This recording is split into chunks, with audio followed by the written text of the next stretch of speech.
Assalamualaikum warahmatullahi wabarakatuh. Nah, pada kesempatan kali ini kita akan membahas tentang penerapan ilmu geografi dalam aspek politik. 1. Geopolitik. Geopolitik ialah ilmu yang membahas tentang pengaruh faktor geografis seperti lokasi, iklim, topografi, dan sumber daya alam terhadap politik, hubungan internasional, dan kebijakan luar negeri suatu negara. Konsep geopolitik ada tiga. Yang pertama, batas wilayah. Ialah garis yang membatasi kekuasaan politik suatu negara atau wilayah. Contohnya seperti batas darat antara Indonesia dan Malaysia yang menjadi objek pembahasan dalam hubungan bilateral dalam strategi pertahanan. 2. Sumber daya alam. Yaitu ketersediaan dan distribusi sumber daya seperti minyak, gas, air, dan mineral, serta kondisi iklim yang mempengaruhi kekuatan ekonomi dan kebijakan negara. 3. Posisi geografis. Ialah posisi strategis yang menentukan arah, batasan, dan peluang kebijakan luar negeri serta strategi pertahanan suatu negara.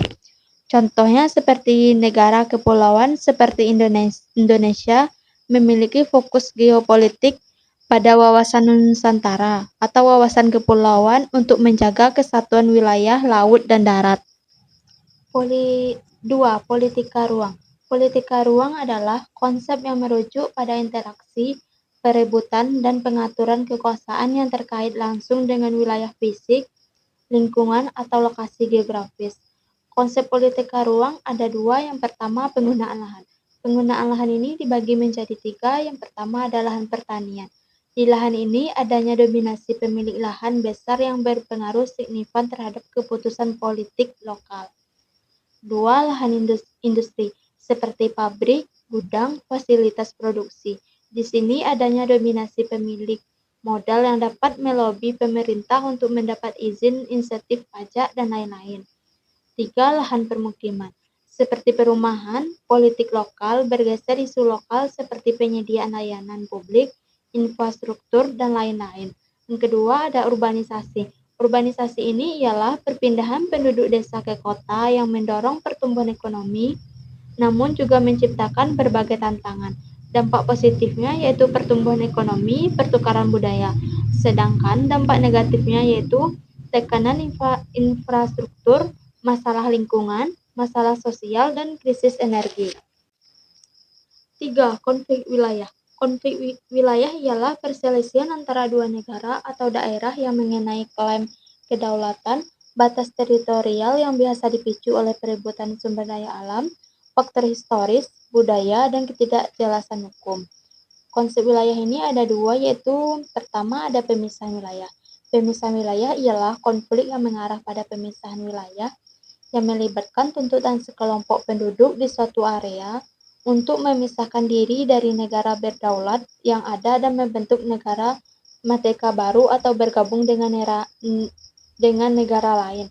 Contohnya seperti konflik antara Sudan Selatan dan Sudan Utara, di mana Sudan Utara ini didominasi oleh Arab dan Islam, sedangkan Sudan Selatan didominasi oleh kelompok etnis Afrika dan memiliki populasi Kristen dan animisme yang signifikan, yang menghasilkan setelah puluhan tahun perang saudara Sudan Selatan memperoleh kemerdekaan penuh dan diakui secara internasional pada tahun 2011 dan menjadikannya negara terbaru di dunia.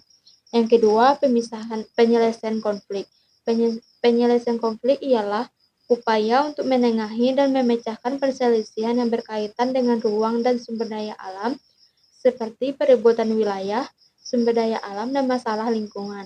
Mekanisme penyelesaian konflik ini ada dua. Yang pertama ada metode hukum atau diplomatik atau administratif yang melibatkan langsung pihak yang bersengketa tanpa putusan yang mengikat dari pihak ketiga.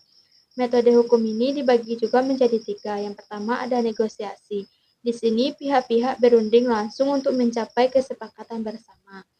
Yang kedua mediasi, melibatkan pihak ketiga yang bersifat netral untuk bernegosiasi dan mengusulkan solusi, keputusannya tidak mengikat. Ketiga, konsiliasi. Pihak konsiliasi bertugas untuk menyelidiki fakta, dan mengajukan proposal penyelesaian yang bersifat tidak mengikat. Kedua, metode hukum atau peradilan, melibatkan badan peradilan atau arbitrasi dengan putusan yang mengikat secara hukum bagi pihak yang bersengketa, di mana metode hukum ini dibagi juga menjadi dua, yaitu yang pertama arbitrase. Pihak-pihak sepakat menyerahkan sengketa pada ahli yang keputusannya bersifat final dan mengikat. Yang kedua, adjudikasi, yaitu sengketa diajukan ke Mahkamah Internasional yang mengeluarkan putusan berdasar hukum internasional. 2. Aplikasi dalam konteks politik.